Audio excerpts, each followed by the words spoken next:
Bayangkan sejenak jika kamu bisa menekan sebuah tombol dan dalam sekejap semua ingatanmu, semua rasa sakit, semua luka emosional lenyap. Tidak ada lagi penyesalan masa lalu. Tidak ada lagi rasa bersalah. Tidak ada lagi trauma yang membayang. Kamu memulai hari seperti komputer yang baru di-restart. Bersih, cepat, jernih. Kedengarannya seperti keajaiban, bukan? Tapi, apa yang akan tersisa dari dirimu jika semua itu hilang? Dalam dunia komputer, restart adalah solusi ajaib. Saat semuanya kacau, saat sistem lambat, ketika error muncul entah dari mana, kita tekan tombol restart. Dan dalam sekejap, kembali seperti baru. Tapi kita bukan mesin, kita manusia. Dan otak kita bukan motherboard. Ia adalah kumpulan kenangan, luka, harapan, ketakutan, dan makna. Restart mungkin membersihkan error, tapi apakah juga akan menghapus siapa dirimu? Kita semua pernah berharap bisa memulai dari awal.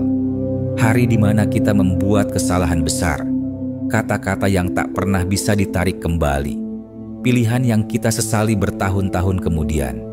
Tapi, sadarkah kamu, kesalahan itu yang membentukmu, rasa sakit itu yang mengasahmu, trauma itu, luka itu, air mata itu. Mereka bukan hanya bagian dari masa lalu, mereka adalah bahan bakar kekuatanmu hari ini. Psikologi modern menyebutnya post-traumatic growth. Tumbuh karena trauma, bukan meski trauma. Luka yang tak membunuhmu membentuk kekuatan mental. Bahkan, dalam filsafat stoikisme, ada konsep yang sangat relevan. Amor fati, mencintai takdirmu. Mereka tidak berkata, terimalah apa yang terjadi. Mereka berkata, cintailah semua yang terjadi. Bahkan rasa sakit, bahkan kesalahan. Karena tanpa itu, kamu bukan kamu. Bayangkan seorang seniman. Ia melukis dengan cat yang tercampur sedikit lumpur. Setiap sapuan kuasnya bukan sempurna. Tapi, dari ketidaksempurnaan itu, tercipta seni yang nyata. Seni yang hidup. Restart mungkin bisa membuat lukisan itu bersih. Tapi, hilang pula kisahnya. Hilang maknanya. Hilang perjalanan jiwanya.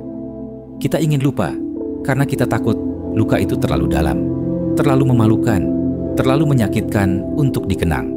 Tapi apa jadinya jika kita bisa mengingat tanpa menderita? Mengingat untuk belajar, bukan untuk tersiksa.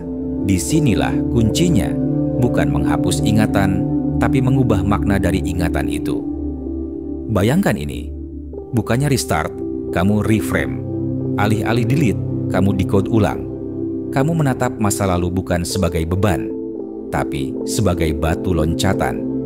Kamu berhenti bertanya, mengapa ini terjadi padaku? Dan mulai bertanya, apa yang bisa aku pelajari dari ini?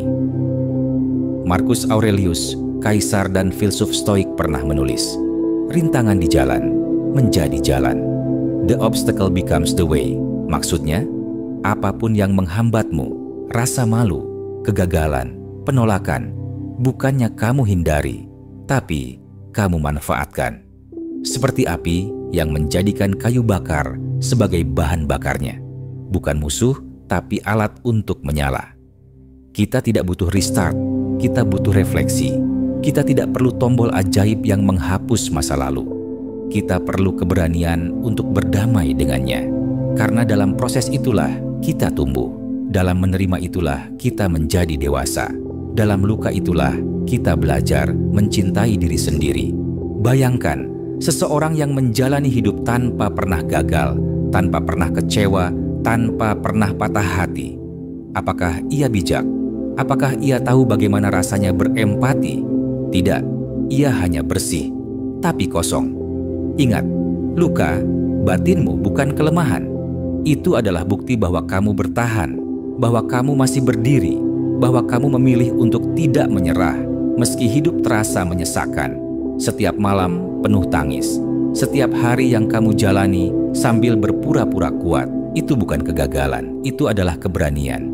Jadi jika hari ini kamu merasa kacau, kehilangan arah, ingin restart hidupmu, ambil napas, tutup mata, dan ucapkan ini dalam hati. Aku tidak butuh hidup baru, aku hanya butuh cara pandang yang baru. karena kamu tidak rusak. Kamu sedang dibentuk. Kamu bukan error. Kamu sedang diperkuat. Dan kamu tidak sendiri. Semua orang pernah ingin memulai dari nol, tapi mereka yang berhasil, bukan yang menghapus masa lalunya, melainkan yang belajar mengubahnya menjadi kekuatan. Jadi, bukan restart yang kamu butuhkan, tapi reboot dengan kesadaran baru, dengan rasa syukur, dengan keikhlasan, dengan tekad untuk menjadikan hari ini sebagai titik balik. Dan percayalah, hari ini bisa jadi awal yang baru, tanpa menghapus siapa kamu kemarin. Karena yang penting bukan untuk melupakan, tapi untuk memilih makna dari apa yang sudah terjadi. Hidup bukan tentang menjadi sempurna, tapi tentang menjadi utuh. Dan keutuhan itu datang dari keberanian untuk merangkul seluruh kisahmu. Bukan hanya yang indah, tapi juga yang pahit. Jangan tekan tombol restart, tekan tombol bangkit, dan lanjutkan perjalananmu dengan kepala tegak dan hati yang lebih kuat.